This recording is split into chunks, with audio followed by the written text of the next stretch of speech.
We are the Bowmen Podcast. The Bowmen is the iconic story of an incident from the First World War trenches. Faced with inevitable death and defeat, a battalion of English soldiers is saved by the mysterious and miraculous intervention of St. George and a company of English bowmen who had last fought at Agincourt. It's said they were mysterious and ghost-like, perhaps from another realm. We chose the name The Bowmen Podcast because, like those men, the bowmen, no one knows us either. Welcome to the show. We are indeed the Bowmen Podcast. If it's archery, bow hunting, outdoors, fitness, mental health, gear, goods, cooking, and family, we're talking about it. We're pumped. So let's do it. Welcome to the Bowmen Podcast. And now your hosts, Paul Romano Jr. of Romano Outdoors, including Bowmen Josh Miller of Triple Point, Troy Forrester of Greenlight, Caleb Bateman, and Cedric O'Hara of C2 Media. The Bowmen Podcast. All right, everyone, welcome to the Bowmen Podcast. This is Paul, your host. We are here at my house in Virginia. We just had a great day with G5 and Prime and MWS Associates out at the shop today with Romano Outdoors. It was our first Prime Day event. So we had Dave Noll come down, who's here with us today. Dave, thanks for joining us on the podcast. It was a pretty amazing day. We also had two of the Bowmen join us. Josh from Triple Point is here. Yeah. Say hi. Yeah. And then we had Troy down here from Greenlight Outdoors, part of the Bowmen as well. Yeah, it was great. Thanks for letting us come down. Yeah, absolutely. You guys are gonna have to project a little bit with the microphone in the middle of the Feeling super perky after today. Yeah. Like, I'm ready for this. Yeah, up at 3 a.m. driving down to Virginia, doing an 8-hour event at the shop, and then having a huge elk dinner and some drinks. And now we're here. We tried to do this around the bonfire, but the Wi-Fi was weak. I forgot my computer at the shop, so we're on Josh's computer. So hopefully this is being recorded. If not, we're just talking to each other for no reason. And so we're here. But it's been a super fun day. It's I'm grateful for everyone to be here and to finally get everyone together in person. This is pretty awesome. So thank you all for coming out and being a part of this. But we got Dave here today. We're going to talk a little bit about his background and what he does and why he loves it. And I'm sure he's got some questions to grill me about. He's been laughing at it all day in his head. And we're just going to join in and talk about it. So, let's start off. Dave, you're here. You work for MWS Associates, which is the distributor for Prime, G5, Tethered, Spot Hog, et cetera. Yeah. A lot of brands, right? So, just tell me a little bit how you got into this and why you love doing it. And let's just start from the beginning, man. Bring it back. Yeah, so I didn't really grow up hunting. Grew up a little bit doing some bird hunting. My dad had a New England setter, and we did some bird hunting, some pheasant hunting mostly, but I didn't really deer hunt at all. But after I graduated college, I got back into, I was hiking a lot, and I was working in adult psychiatrics at the time. And I remember looking at YouTube videos of Cameron Haynes and him shooting, 160, 180, 200 yards, like those long distance shots. They're like, that's really, really cool. And I was thinking about some other stuff to get into. I was like, that compound archery seems like a cool thing to give a try. So I bought my first bow. I think it was like a PSE Evo or something like that, and got really hooked on it. And that was kind of like my beginnings of getting into archery. And I moved down to Florida for a time, and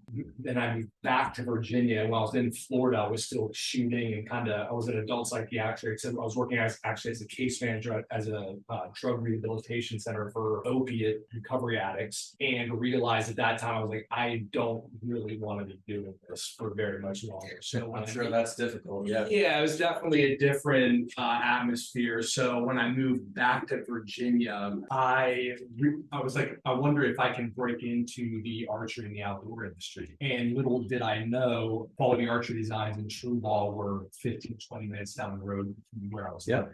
So God opened up a door there. Was that outside of Lynchburg? Yeah, they're both located in Madison Heights, Virginia. They're literally a mile and a half from each other. That's QAD. That's cool. Okay, yeah. Yeah, both, it's interesting. There's some really great international archery manufacturers in Virginia. I mean, Yeah, it's pretty crazy what's out here. You got Excel, you got QAD, you got True Ball, you got like, you got Shrewd. you got Shrewd, yeah. Obviously at one point there was Parker, but Yeah. I did one of this years ago, but yeah, it's I didn't realize that, yeah, there was international archery accessory manufacturers right down the road, and God opened up a door there. There was a job opening to work their key accounts. I ended up getting hired there, working Bass Pro, Cabela's, Dick's Sporting Goods, Kinsey's, Lancaster Archery Supply, and their key independent retailers. So I did that for 4 years, and that's how I got into the archery industry. Awesome. That's something else. Awesome. That's something else. Yeah. I mean, I've known QAD my whole life. That's what I've used. I know you use it as well. And,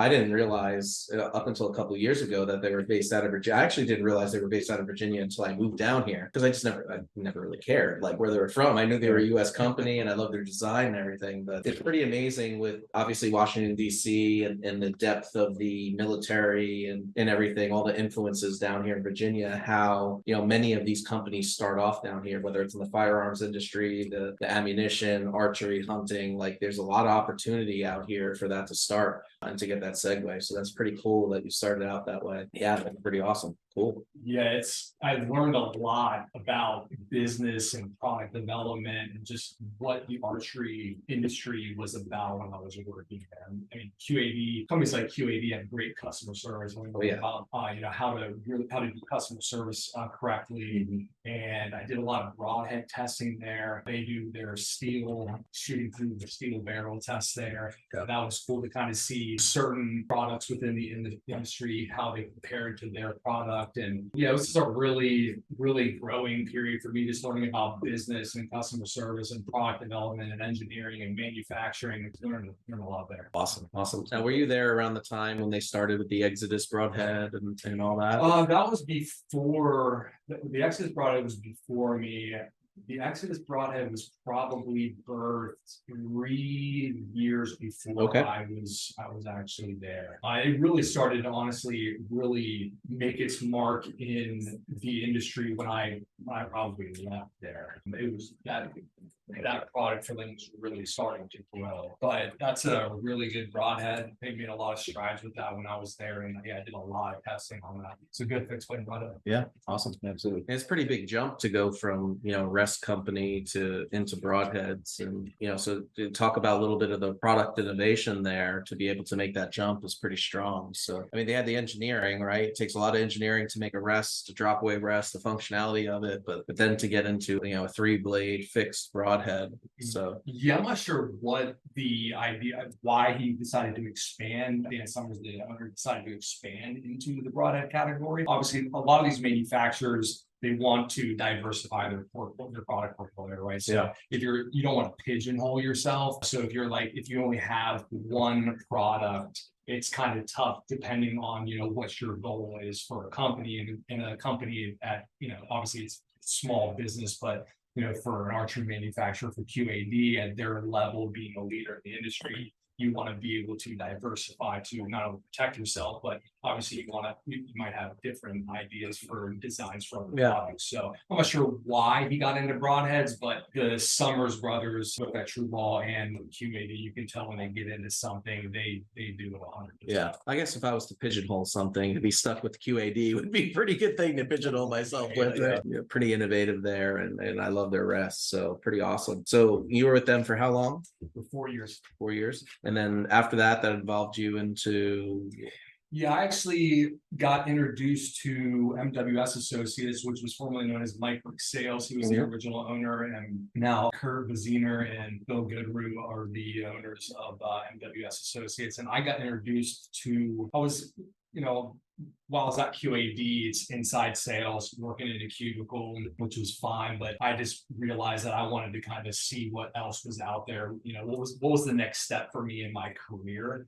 And within sales and customer service, with the skills that I learned at QAD, the next natural step for me was outside sales. Okay. And I was introduced to Billy Udala through a mutual friend, Carson Corey, who does Full Draw TV. Yep. And owns Buttermilk Creek Outfitters in North Carolina. So I had that connection there, and he tipped me off to the job that was open for, I guess you would call it like the Mid-Atlantic, which was Virginia, North Carolina, West Virginia, and Tennessee, and interviewed with Adam Flood and Josh Bird and Kurt and Bill, and ended up getting the job there. So it was really thankful about that. They were, I guess, expanding into the Southeast for the first time. So that's how the job came about. And they're based out of Wisconsin, right? Yeah, Sturgeon Bay, Wisconsin is the headquarters. Awesome. Interesting. So that brings you to now, which is how many years now? This September will be a full 4 years with MWS. Nice. So when you joined, your portfolio base, was it as big as it was now? Because there's 30 companies, basically. We don't have 30 companies. I think our company right now, not all manufacturers are represented within all territories. Got it. I think within my territory, I have 20 brands that I represent. Got it. But I think as a company, we represent 23 or 4. Okay. So, but yeah, not all was close. manufacturers. I guess it was close.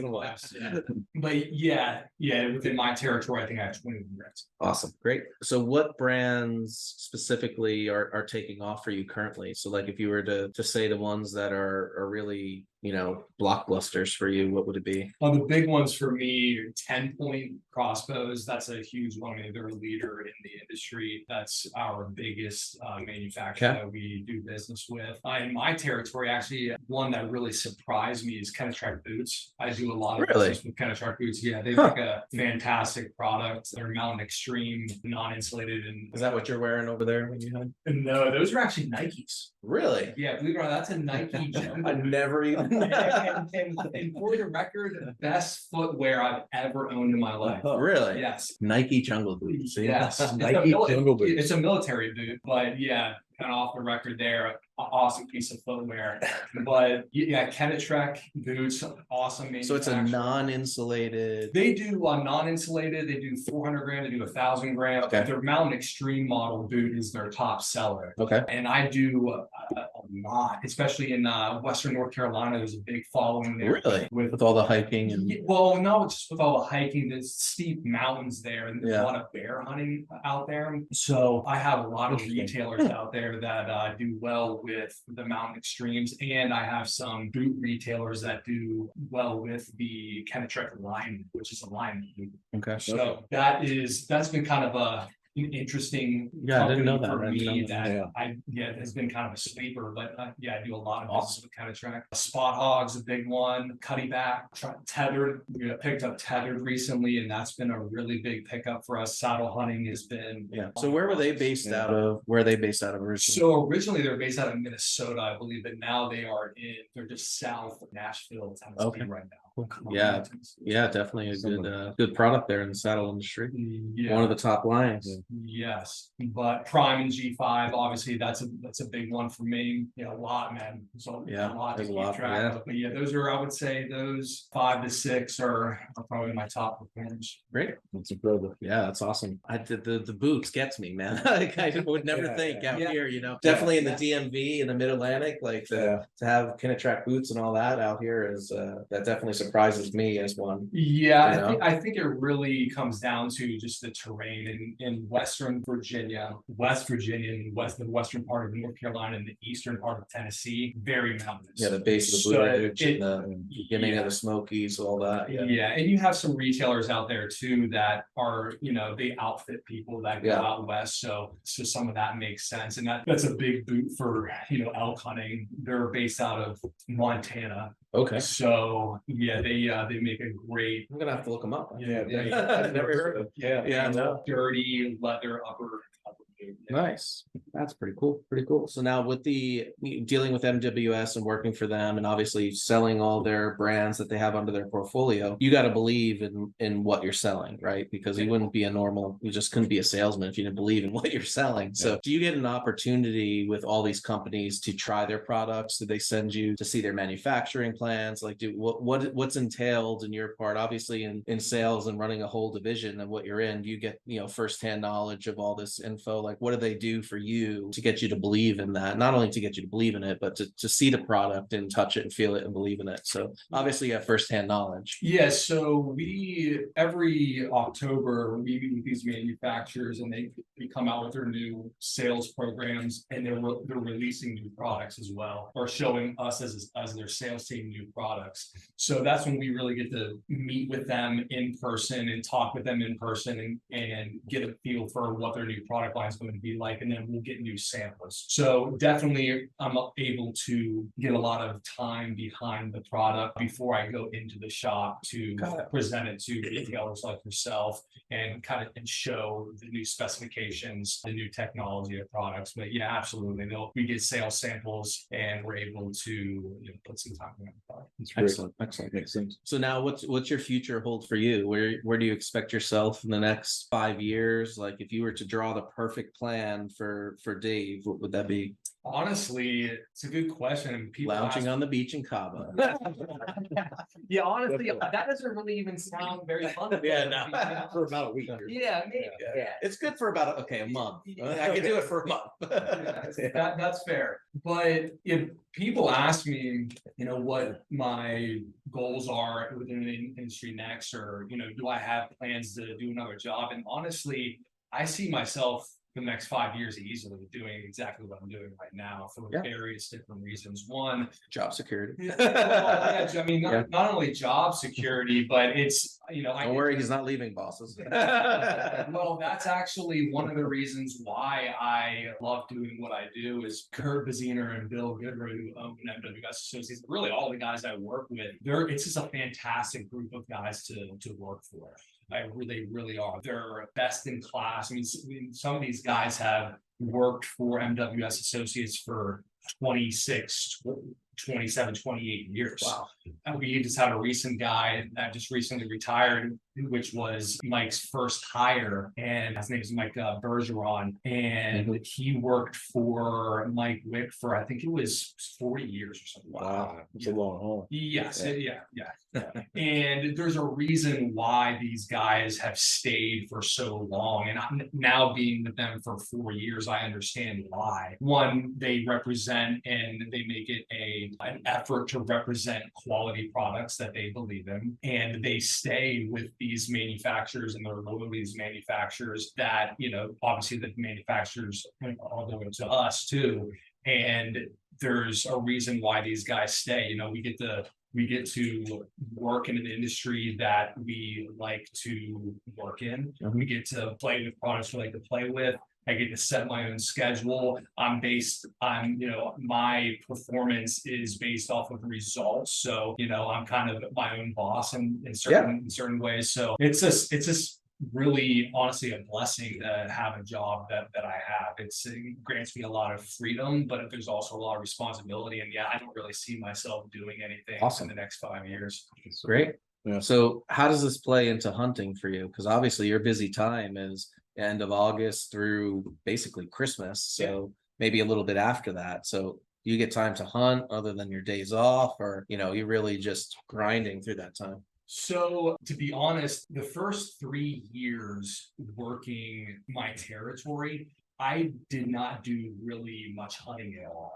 Okay. And one of the reasons why was I was so new to the outside sales space, and I was just in this mode of just go, hustling and just wanting to. I mean, it was a very steep learning curve for me, because I was going from inside sales and customer service and product testing to at a small manufacturer to now outside sales, which I was representing not one company, but 20 companies.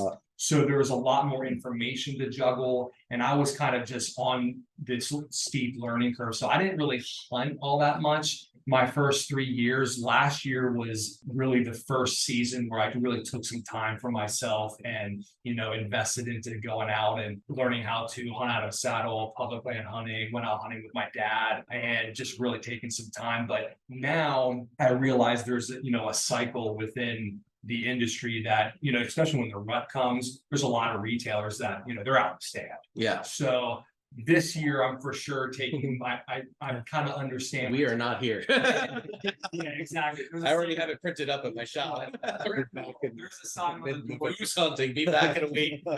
See ya. There's a sign on the door. I'll be back later. Yeah. So I've kind of learned the ebb and the flow of the industry now, and now I understand that, hey, when it comes time for, early November, mid-November, I don't have to be hustling as hard as I did. Okay. Obviously, I have to be doing my job, but I can get in the stand and take some time for myself and enjoy And I'm sure you could do most of it from afar too.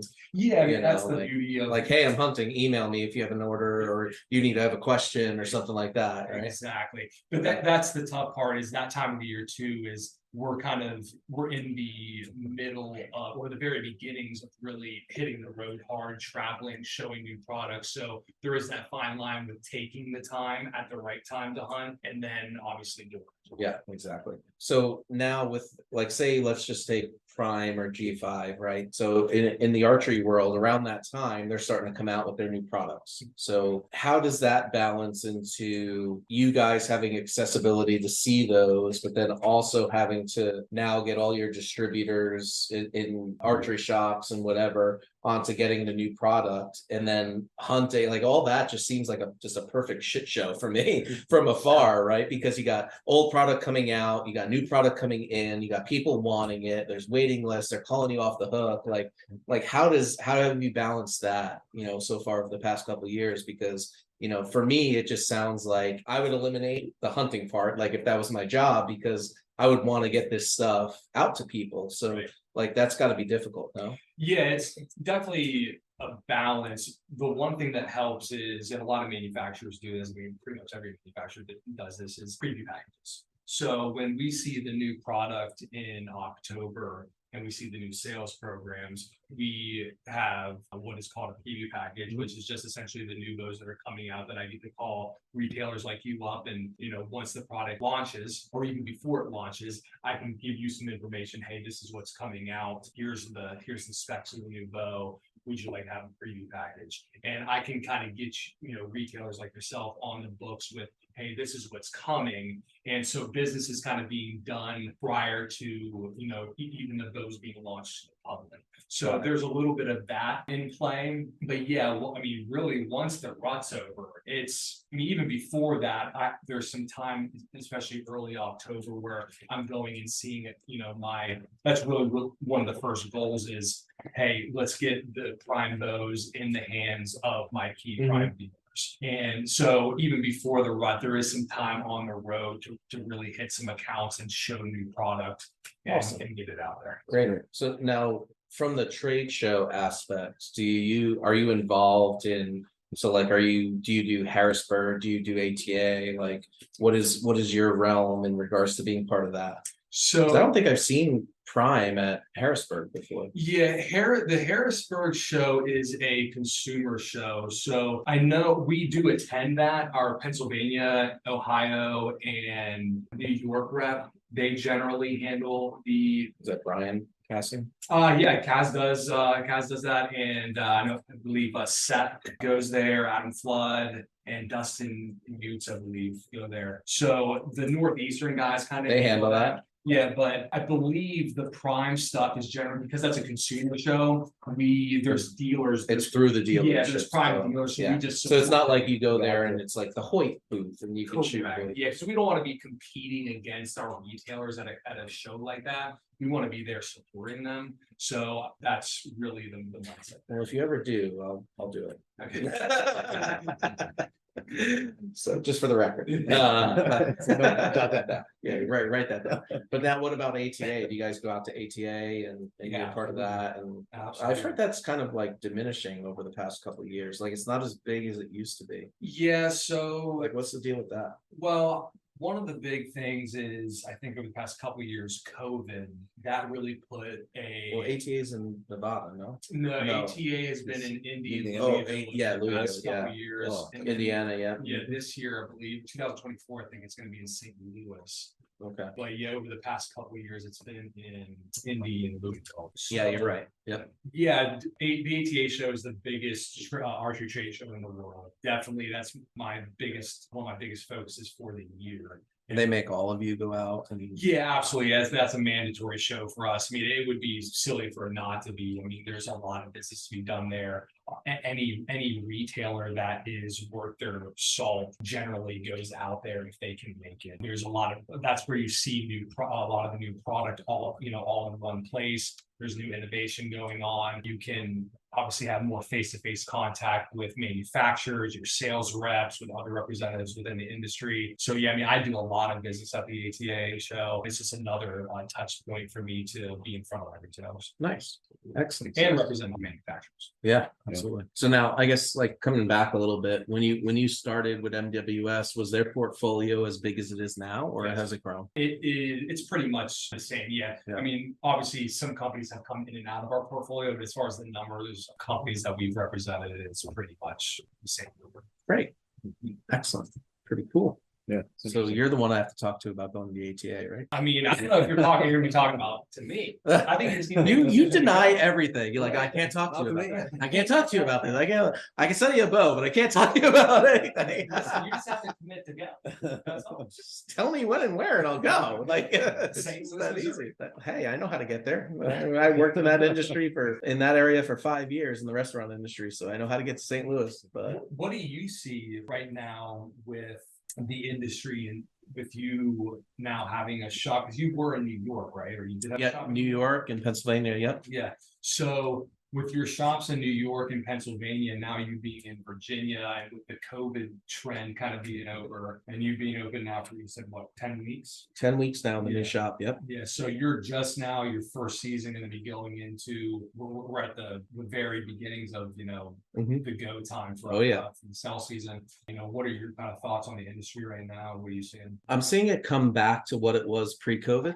During COVID, I think a lot of people hung on to what they had and they spent more time going out in the outdoors and getting reps on their bows and their products and using what they had, in their hands, or they defaulted to internet-based products where it was Amazon or eBay or whatever and made changes. But now what I see is a flip back to basically like back when I had the shop in Pennsylvania, 2017, 2018, is that normal flow of people coming in, more importantly, out of the crossbow industry into the compound bow industry, coming in saying, I shot rifle for so long, I went to crossbow, just because that was my segue, and now I want to get into compound because I'm bored with crossbow. So that's great to see. I love seeing that, like like mid-20s, upper 20s individuals coming in, buying bows, entry-level bows, learning. But then also it's back to the trend of, I've had a bow for 5 or 6 years, now it's time to upgrade, where those people during COVID just held on to it and made slight changes, whether they would change strings or they would change their rest or their sight, change little things, because they didn't want to make that major investment because they didn't know what was next, right? With COVID, whether they were going to get laid off or they didn't have a paycheck the next day. Mm-hmm. Now that things have kind of solidified, there's more fluid money out there for individuals to say, you know what, I want to make that change. I want to make that jump. I want to try the new thing. So I think it's from my perspective, it's solidifying back to 2017, 2018, which is a good thing. So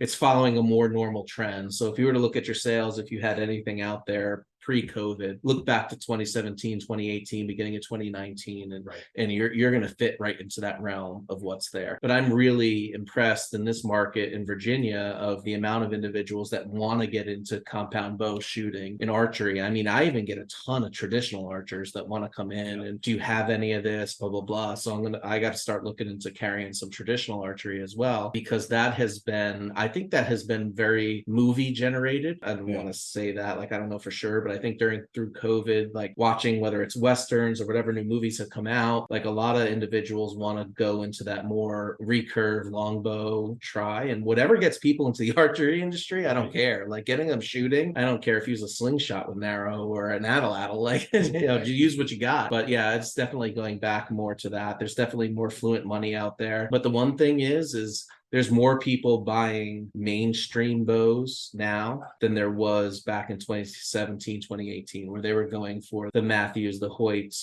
those higher end bows at that 17, 18, $1,900 price point. Like, if I was to pick my number one selling bow out of my shop, obviously I push Prime and G5 pretty hard. So I have a lot of people switching out of Matthews and Hoyt into Prime. If I was to pick my number one seller, it's that Ready to Hunt extra package from Bear that's got the release, the arrows, the broadheads, it's $559. For the legit, it's fully adjustable. It gets them into the industry. And I tell them, like, don't spend $3,000, buy this, get into the industry, see if you like it, see if you can enjoy it. You can kill a deer with it. You can kill whatever you want with it. You can target shoot with it. And if you like it, come back in a year and we'll get you into something better. So just to be able to have that price point variance, whether it's a Quest, which you guys carry, or Bear, or, even my son shoots that Elite Ember kit, which is $600, comes with everything. It's the same thing. But I really enjoy that segment of it, is getting people into that. But what is coming back is those people starting to upgrade. But what I also think what has exposed people during COVID is they have more time to do research because they weren't working. So now they're finding out that, that Matthews may not have been everything that it used to be, or that Hoyt may not have been everything that it used to be. And now they look into, and I'm not just saying it because you're here, I'm saying it because I believe in it, like that Prime bow, the center shot technology and their accuracy and their, non-tilt cams, and there's no cam lean and all that stuff. It makes a difference. So they're doing the research instead of watching someone on TV and saying, this is what I want. So they're more educated coming in. And I think it's the similar, because I'm in the restaurant industry as well in my main career, that people are more educated when they come in. They know that from cooking shows and all this other stuff. So it's following a very similar trend, but their money is definitely more fluent than it was, last year and the year before. It's like Interesting. which is good.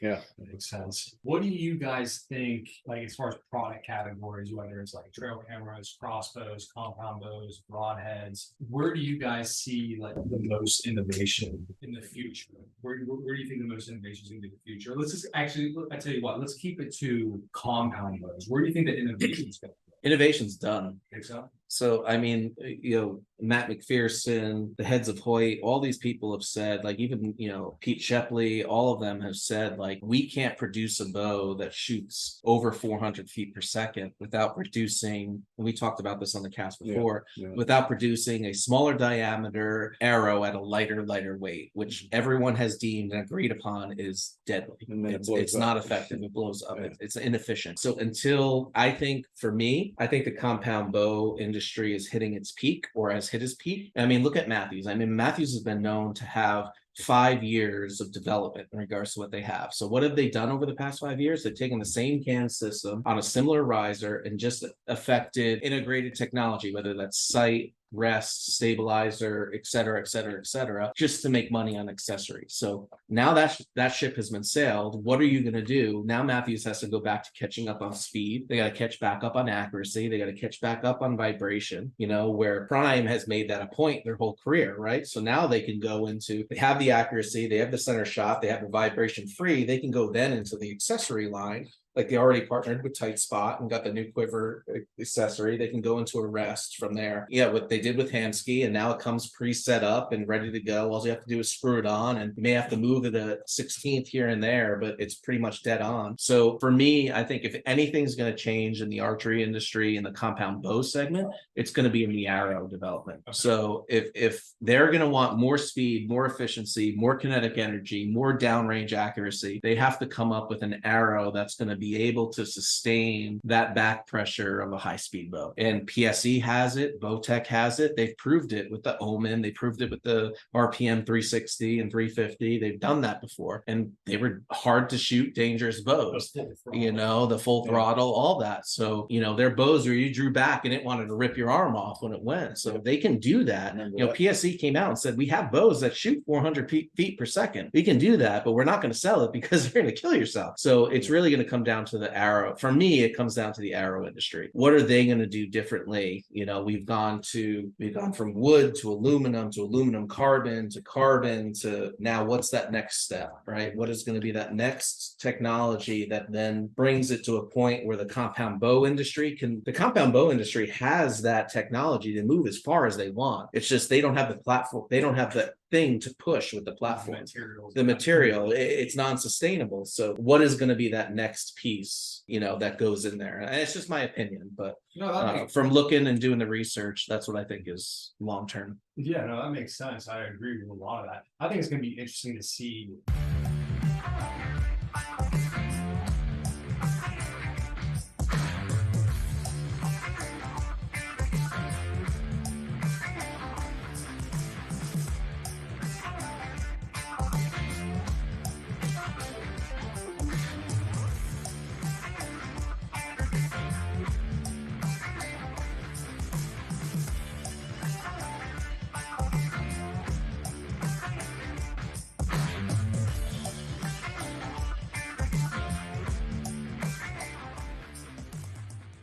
I think it's going to be interesting to see the accessory development, because I think that's really where Yeah. a lot of the innovation's been. It's also where the money is. So that's why people follow. Yeah, for sure, yeah, the margins for sure. Any of us in the industry know our margins are in the accessories, not the bow. So Absolutely, absolutely. Yeah, I look at, my time at Quality Archery Designs and, just the history of the drop weight rest, the development of the drop weight rest and what they did with the drop weight rest while I was there. Other companies like Hamsky, what they're doing, the development of different broadheads, technology, broadheads, like you're saying, arrows, even things like trail cameras, cellular trail cameras. Like that's gonna, I think, be a really, it's right now, it's a huge. if they don't limit it. Yeah, they don't take it away. Yeah, who knows what kind of regulations might come down the pipe, but yeah, I think the accessories are gonna be like the big technology mover. Over the But you got to understand why they're doing that. They're doing that because they've gotten the most out of the bow itself. Sure. And you said it today, they'll make little changes here and there. They'll integrate, they'll mix with their cam, they'll do whatever. Like people set themselves up in a way. Like I just use Matthews because they're, in my mind, they're the leader of innovation. And, there's a point, there's a reason they use the same cam system for almost 6 years. Sure. Because they have not found anything more efficient. Whether it's the fastest, whether it's the smoothest, whether it's whatever, it's an oval rotating on a circle. Like, come on, man. Like it's pretty cool, right? It's no matter who you vote for, it's pretty cool. So, that the reason the accessories in your mind are going to take off is because the bows have hit their limit. Sure. And those accessories are going to push that bow manufacturer moving forward. And, we have Josh from Triple Point here, like his broadhead, his broadhead shoots out of 500, 510 feet per second crossbows, whatever it is, it doesn't break, it doesn't fall apart, it doesn't come undone. So what can the arrow industry do to then uphold that broadhead, to then put to the force of the bow pushing it? Right. And I think there's more innovation coming in the crossbow, platform, sure, more than there is in the compound bow platform. But yeah, I agree with you. I think there's more to come in the accessories. I think there's more to be done in the sight industry, with the, even like the Garmin with the auto range finding and all that. I think there's more to be done there. And we're going to see some cool stuff coming out of that. Even like the knocks, they have those the Bluetooth knocks that when you're within 100 yards, you can see where your knock is on your phone and all that stuff. Like there's a lot of cool stuff, right? And you can look at it both ways. You can look at it as it's taking away from hunting, the tradition of it, or it's helping recover game. And I look at it from that point, right? Because that elk that's on the wall out there, if it wasn't for that 1.5 pound Jack Russell that found it for me, I would have never found it. That little dog found that elk for me. And it was a savior from God that elk, that dog was there. It was a 13-and-a-half-year-old blood dog that chased mountain lions through the mountains of Utah. And, our friend came up, he's like, yeah, I got mountain lion dogs. I'm going to bring them up. We'll find your elk, no problem. He's a good friend of my uncle. He came with this 1.5 pound Jack Russell. Like, we're fucked. Excuse me. Like, I'm screwed. Like, I might as well just go look. Like, and this 13-and-a-half-year-old 1.5 pound Jack Russell up the hill. Then it died. I thought it was gonna die walking up the hill because he needs water. He's old. Blah blah blah. We give it water. It goes up, and then all of a sudden, like, he ended up finding the elk, and it was just like it was amazing. So right, it's like things like that happen. So can I jump in here a minute? Yeah, absolutely. I think from my perspective, you guys had a great conversation, and from a broadhead perspective, but also looking at the entire archery industry, I think you're all right in this. But I feel like what bow companies and everybody's going to be looking at personally is accessibility and ergonomics and control of the power. So what we have is, you have bolts, you have arrows that are flying at 500 feet per second, and the amount of power and acceleration and the amount of joules of kinetic energy are huge. And so I think the question is, how do you dampen that down for the user and give them a better shootability, a better experience with the bow, regardless of age, and still have the power and the energy to drive through long range shooting with a broadhead that can perform and hold shut correctly under that acceleration, that kind of power, but also give the user a good experience at hunting. So how do you control all this? I think that's the issue we have. It's not getting more power, more energy, more speed. We're seeing phenomenal amount of energy in bows in today's world. The question is, how do you control that and give that user a more user-friendly experience that they enjoy for the money they have? And you have I think you have in my personal opinion, a divergence in the industry. You have your general hunter, weekend warrior that wants to spend, $400 or $500 on a bow they can kill a deer with. And then you have your super high-end people that don't care about what it costs. They want performance at all costs, and they want the amount of power they can get at any cost. So I think you have a divergence in this industry where you have your user-friendly, general weekend warrior, and then I don't care how much it costs. I want absolute supreme performance. Right. So you have to, as a company, I think you have to figure out where do you lie in that, and can you lie in the middle? Can you make your product and manufacture at a price point when you sell it for retail that might encompass the entire industry and satisfy everybody's needs? Like, is there a product can you do that with the product, and one product satisfy everybody's needs? No. Well, no, you can't, and that's why those are definitely good points. That's why I think you see companies like 10 Point and Raven, specifically in the crossbow category, where you have a plethora of price points of crossbows that have different performances and speeds and cranking abilities and technology and so on. So, but yeah, I mean, you're right. You have plenty of people that are chasing speed and performance, and yeah, that's obviously you're going to get a certain experience though, because that speed is loose, right? So those crossbows, you have to maintain them a certain way than a crossbow that's shooting 300 feet per second, because there's so much more tension on that crossbow. So it's going to be interesting to see where crossbows go in the next 5 years, because I do agree with you. I think more and more consumers are getting more interested in, hey, how can I make this crossbow more accurate? How can I make this crossbow quieter? Because they're shooting some of these crossbows like, oh man, that's kind of loud. Yeah.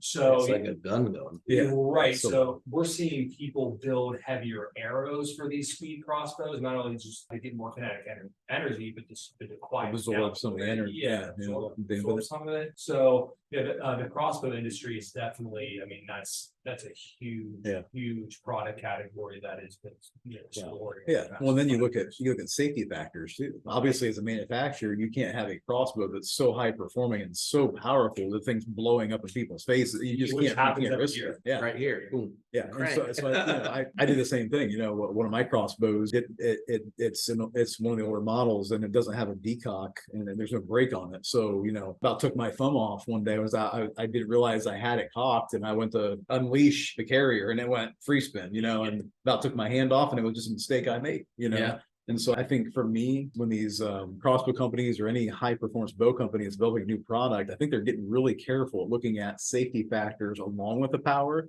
and saying, hey, if you're a consumer, you're buying our product, look how safe this thing is. You can crank it up, crank it down, let go anytime, nothing's going to happen to you. And that's a huge factor for me. And as far as a broadhead performance, I can personally vouch for the shootability and precision that we need to see out of a launching mechanism, whether it be a rail system, riding on the rail. We talked about that, Dave, earlier today with the bolt guiding through the rail and riding on the rail all the way with friction on that, versus a wheel out front guiding the bolt and it's up off the rail, versus like a ball bearing system on the end where you have, or brush or something where it's lessening friction on that bolt as it's precisely guiding it at 500 plus feet per second, whether it be 10 Point, Raven, or whoever. I think manufacturers are going to really have to start looking at that, as well as I have as a broadhead manufacturer, and said, hey, what can I do to meet everybody's needs precisely every single time? That's hard to do. Yeah, absolutely. Yeah. And I think there's two different conversations here, right? You got the crossbow one, and then you have the compound bow, right? So the crossbow one, I think for me, the evolution is pretty simple. Like, it's safety, it's speed, it's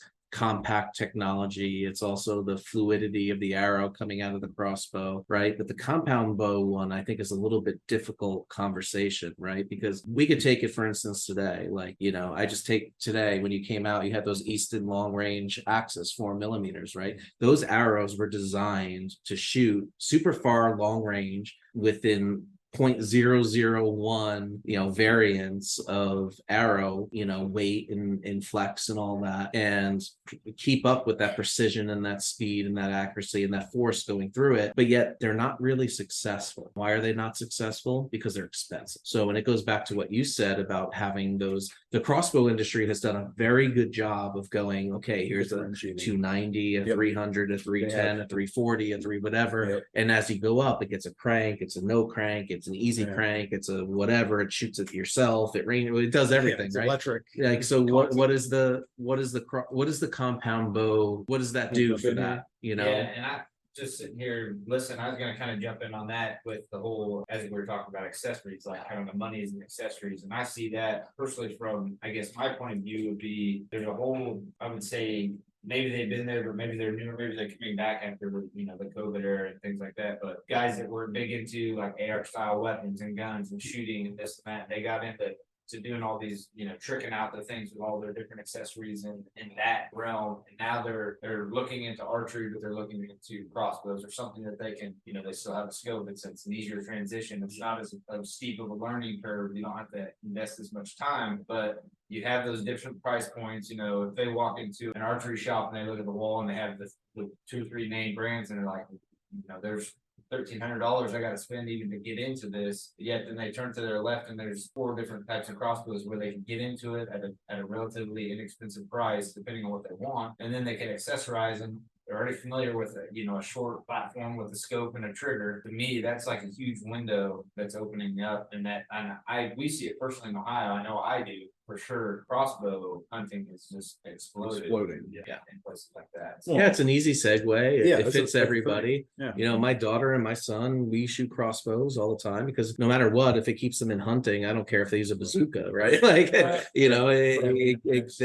don't care. Like they can get into it and they can use it, but there's not that balance in the compound bow industry. Like you have, even take, the brands you represent, like you have Prime and it goes from 50 pounds to 80 pounds, like, or you go to Quest and it has the availability to move up, but there's really not that middle of the road, and the only one who's really been successful at that has been Bear, in doing what they do in regards to the different platforms they have to move up. And that's why they've been around for so long and they do it. But then you can't compare, right? You're not comparing a middle of the road Bear to a Prime Revix. You can't compare, but you can compare a 390 10 point to a 400 Raven pretty close, right? And the price point might be big variance there in what you're looking at. So I do think in getting back to like the arrow and the compound bow thing, what I was saying about the Easton long range, like they made that arrow for a reason. It was meant to uphold those tolerances of pressure and force and all that at long range. But why wasn't it successful? And it's still not successful is because nobody wants to pay the price. They don't want to pay $300 for a dozen arrows, and then you can go to a gold tip hunter and spend $80 for a dozen arrows, and it does basically the same thing. So there's huge variances there, but what people don't understand is that variance up in arrow is for a reason. It's not only for those higher poundage bows or that faster bow or that more kinetic energy bow, it's also for what the game you're shooting, and then also for the safety of that shooter as well. Like I'm not putting a gold tip hunter 300 out of my 83 pound Prime. I'm not doing it. Like I'm just not going to do it. I'm going to shoot a very stiff, very strong weighted arrow that's going to be accurate in their development to push that through. So, and I think there's more acceptability of that in the crossbow industry than there is in the compound bow industry. I think in the compound bow, you have affordability and you have expensive, but in the crossbow, you have that plethora in the middle, right? Yes. Where you can fill those voids. So, price points the price points are, 4,500. Right. Yeah, And they're all you know. gonna kill deer, they're gonna kill game. Exactly. Depends on how what the performance level you want is, Exactly. like a price point. And But that variance in that compound bow has also kept people out of the compound bow shooting in archery industry. And that's why they've gone to that because the crossbow, because like you said, it's easier. AR platforms, very similar. Right. You know, you have all that. But like I said to Dave earlier in the beginning question, he had like, but now I see people coming out of that because it's boring. Like, ooh, I'm going to shoot an AR platform, whatever, Raven or 10 point. I can shoot my AR, I can shoot this, but there's no difference, right? It does the same thing basically. There's no challenge to it. So now they want to get into that compound bow, and that's where I'm seeing that entry level coming back. And I'm proud of that, to see that come back. You know, that's really good for our industry. It's much needed. yeah, well, it's like those bear ready to hunt compound bows. You know, everything. I sold one when you guys were there today. It was the it's first kind of thing that went out the door. a no-brainer to someone So, coming in yeah. because everything's done for you and you know it's going to work. And I think it scares people, honestly. I think people get scared about how do you pick out a rest, how do you pick out a site, there's too many options in the compound world, and money it comes to play in that. But my biggest thing is I think with a crossbow, I don't want to say it's easy. Okay, it's not. It takes some skill to know what you're doing and hit your target. But you have a scope, you put it on a rest or a bipod, like a bog pod or something. It's ready and to you shoot.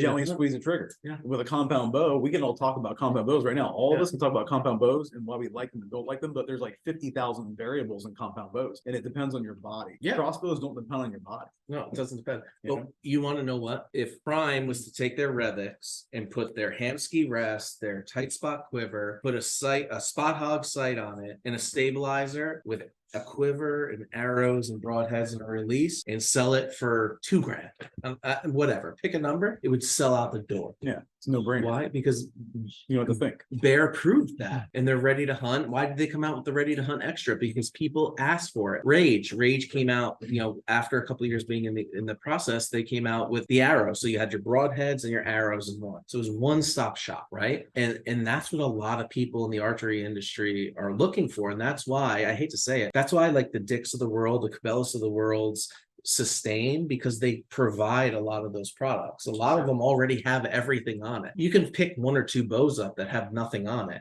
right? And in your a la carte, 90% of their bows have everything on it, right? So if one of these high-end manufacturers came out with a ready to hunt kit like Bear did, like Bear doesn't put ready to hunt on their Execute or anything like that. Why not? Yeah. Like, why would you do just that? have an upper echelon. Heighten their arrows, But- heighten their release, yeah. heighten like Prime, put a hamster, put everything, charge $3,000. I What's don't your care what it biscuit? is. What's your biscuit on that? People who will sell more because people don't want to make that decision. The company made that decision for them. Right. They're like, this is my bow. This sight works the best. This rest works the best. This Yeah. arrow works the best for the poundage that you bought. Boom. I would sell them out the door. I think the problem that arises there is when it comes to assembly, like now you're building in from a manufacturer standpoint. Now you're building in different processes. Just throw it in the box. I'll put it together. Okay, I mean. Like Bear puts everything together, they put the D loop on, it's always fucking wrong. Excuse my friend. It's always wrong. You always have to adjust the rest. Like I would rather them just put all the processes, all the parts in the box. Here's your ready. It comes in a box that's big. Like You buy your dealer and you're like just ready to hunt. Let the dealer set it up. Yeah. Like do that. But the retail value doesn't change that. You're still buying an X dollar product. It's Good.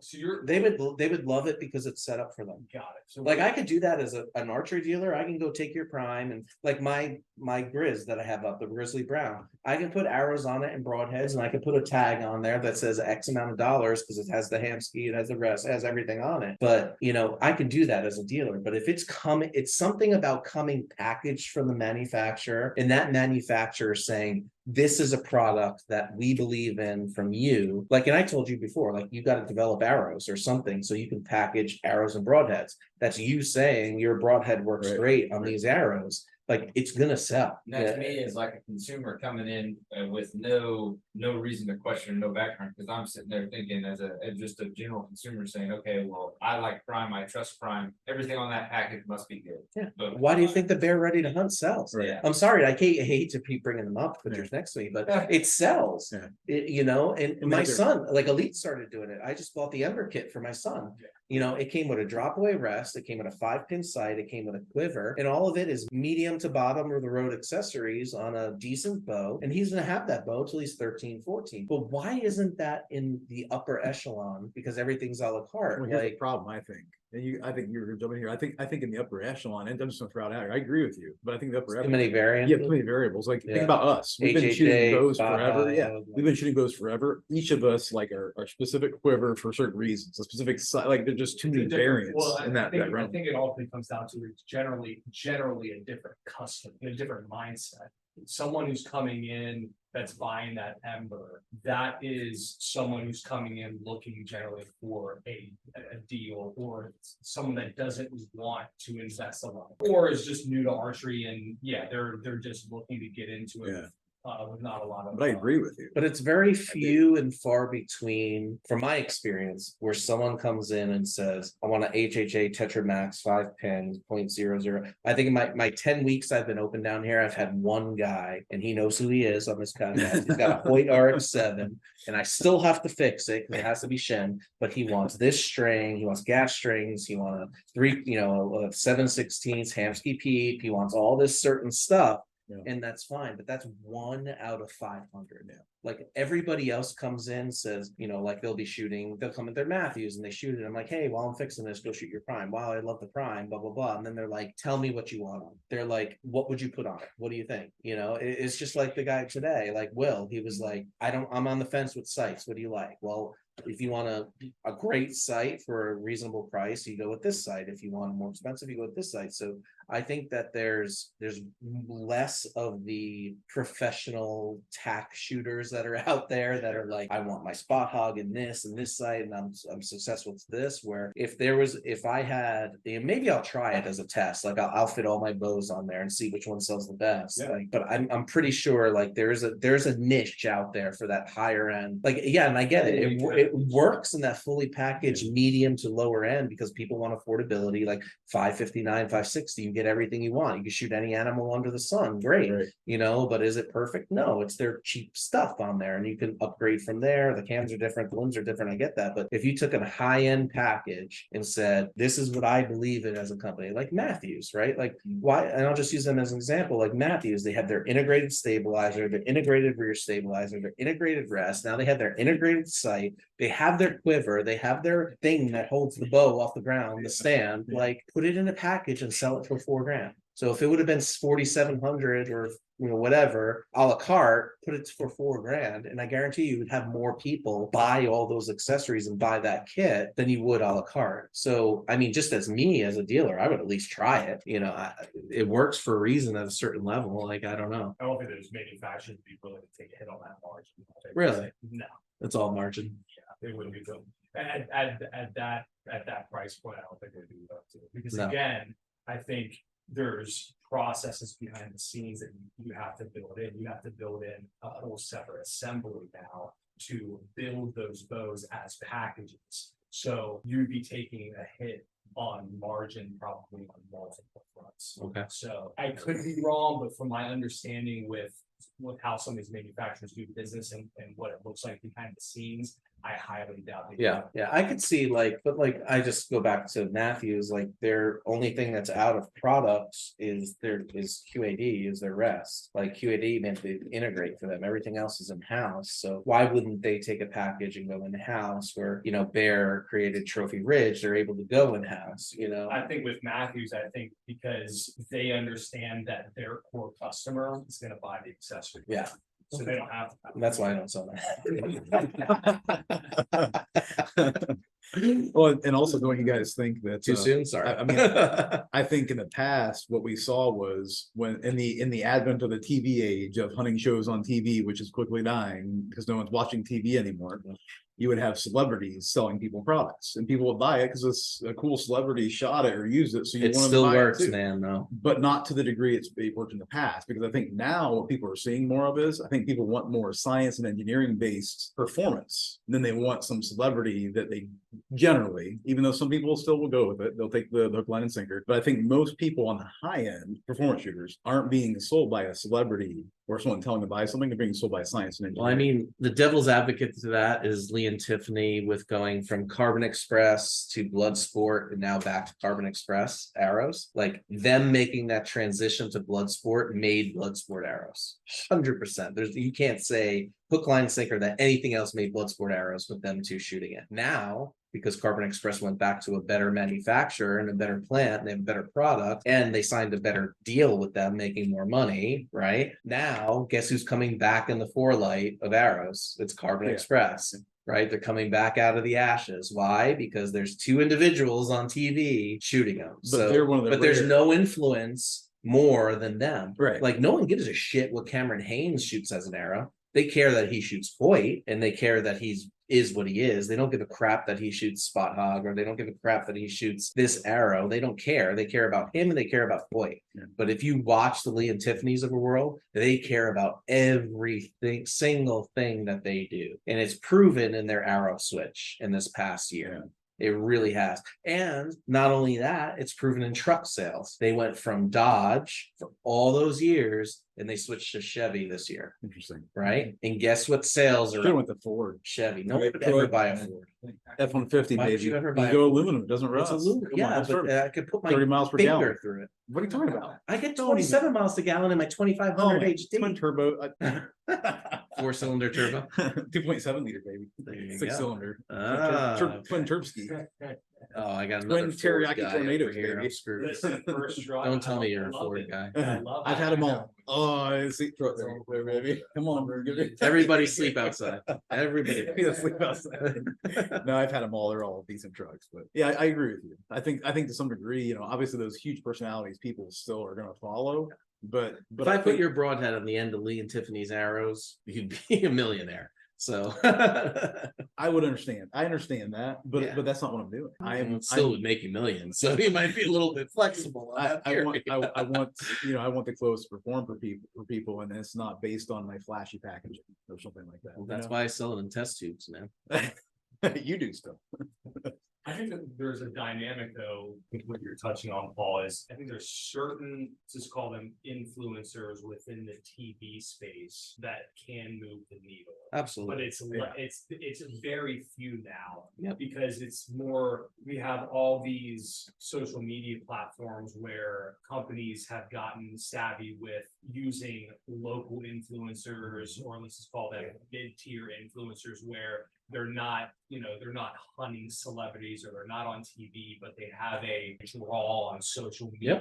Content creators. Yeah, content creators. So yeah, I think there's very few hunting celebrities, let's call them, that can really move the needle instantly. Yep. Because people aren't paying attention like they used to in the past, at least from my understanding. Yeah, exactly. And information I gather from other people. 100%. But the social media stuff is where it's been. And I think it also goes back to what you said before in regards to when we had conversation off camera about loyalty to brands as well, is there's a lot less loyalty to different brands out there, and people are constantly changing. So I think they become numb to that a little bit out there in the digital, the video, the TV, the YouTube space, that they're now being a little bit more, which it should be, of like, okay, I like this, I'm going to shoot it. You know, it's like I switched Stefan over to Prime and he loves it. I didn't have to do much work. He shot it. He loved it. Right. But he still likes Black Eagle carnivore arrows. Like, you know, I'm not going to shove G5 arrows down his throat. If he likes them, he likes them. Like that's fine. So I think there's a little bit less of that out there as well, you know, so,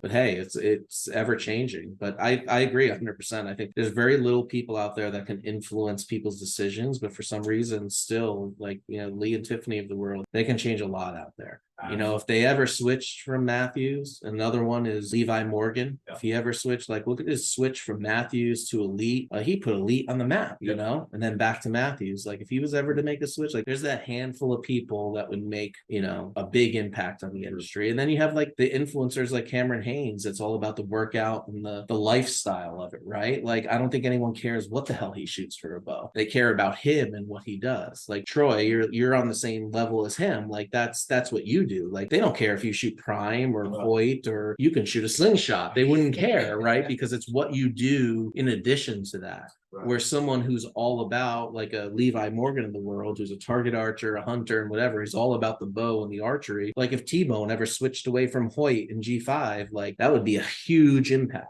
on the world. So I do think there's that some, but there's also that balance now where there wasn't in the past because of what you said, or those people not really watching as much, or it's not as accessible. I think with guys with like Cameron Haynes though, is I think the consumer and the viewer of TV shows, they're getting more savvy of who you can sniff out who's just sponsored and pushing products to push products. For sure. But guys like Cameron Haynes, I think that He's gonna do what he does no matter what the hell he pulls back. he does what he does, but I think that people that follow Cameron Haynes do pay attention to what he's shooting. But I think because he's not shoving it down the end consumer's throat, I think it's less intrusive or less obvious that people are buying the things because he's shooting it. I think because he's just not out there saying, hey, like, I'm sponsored by Spot Hog, like, you need to shoot a Spot Hog. It's not in your face. He just believes in the products that he shoots them, and I think people pay attention. Yeah, he has that quiet marketing, like, it's on my bow, this is what I use, and, you know, I don't talk about it, whatever, but it's there. I think that's a good way to approach it. You know, like I said before, I think the hunting shows that had 25 minutes of product placement or sales or pushing products is gone. Oh, the new one's the worst. I think you can do it passively. I think you're going to have product placement in your videos, in your shows, and you can talk about products. But, you know, if you make it every 5 minutes, you're talking about a certain product, people are going to sniff that out real fast, like you said, and go, why are they talking about that every 5 minutes? Well, it's like what I said in the last podcast. I watched a new episode of Heartland Bow Hunter, and I was waiting for their elk hunt to come out because I saw it all over social media, you know, and like the elk rolls down 5 feet in front of them. And it was good footage, but it was a 34-minute episode, and literally I timed it. It was under 7 minutes of hunting. The rest was them talking about product on a commercial or them pushing whatever was there because they had to pay for that 7 minutes of. So out of a 30-minute episode, like, it's 7 minutes of hunting. Like, my son, he's 9. He's like, Dad, like, when are we gonna start watching hunting? I'm like, we've been watching it. You know. So, and obviously that's where YouTube and Vimeo and all this other stuff have taken off. But yeah, it's interesting how it goes. You know? I think also too, you're going to see a lot more like what I'm seeing when you go internet-based things. Everything's, you know, online on the web. In today's world, anybody can review anything and everybody can give their opinion. And so you're going to have natural reviews of your product that if you are selling something that you know doesn't perform, somebody's going to call you out. Like, you're going to get sniffed out and you're going to get called out. So you might as well tell. You're going to get called out on this gateway computer you have. That is a beautiful gateway computer that has the ability to run AutoCAD. So that's why I bought it. It's got a graphics card that can run 3D software. Sweet. But you know, I just think in today's world, instead of I haven't seen a gateway computer since like their cow advertisement. I didn't either, actually. But I think instead of a celebrity selling you something, you know, like wearing a pair of Jordans because Michael Jordan wears them, because I'm not going to jump any higher. You know what I'm saying? You're going to buy them because they're comfortable. Like you talk about the Nike boots you wear, the different boots you like to enjoy. I think you're using something because it fits you as a consumer, not because somebody's selling it to you. Right. Exactly. Yeah. Exactly. All right. Well, we're getting towards the end here of the Bowmen podcast. It's been a long day. I know these two have driven out from Ohio since 3 o'clock this morning. Dave's been on the road since what, 7, 8, 9, something like that. Something like that. Yeah, I couldn't sleep last night. I had too much angst about what was to come. My son didn't sleep last night because he was too excited. So we had a great time out here. Thank you, Dave, for joining us and putting your 2 cents into it. And then obviously Josh and Troy for your input always on the podcast. But stay tuned. We have our new one coming out here in a couple days, and thanks for joining. We'll talk to you soon. You've been listening to the Bowmen Podcast. We love archery and bow hunting, anything outdoors, and we talk about fitness, mental health, gear, goods, cooking, and family. We hope you've enjoyed the show. We know we had a blast. We'll be back soon, but in the meantime, you can find us on social media at Romano Outdoors LLC, at Triple Point Outdoors, at Greenlight Outdoors, at C_2 Media, and at Caleb Bow Hunts. See you next time on the Bowmen Podcast.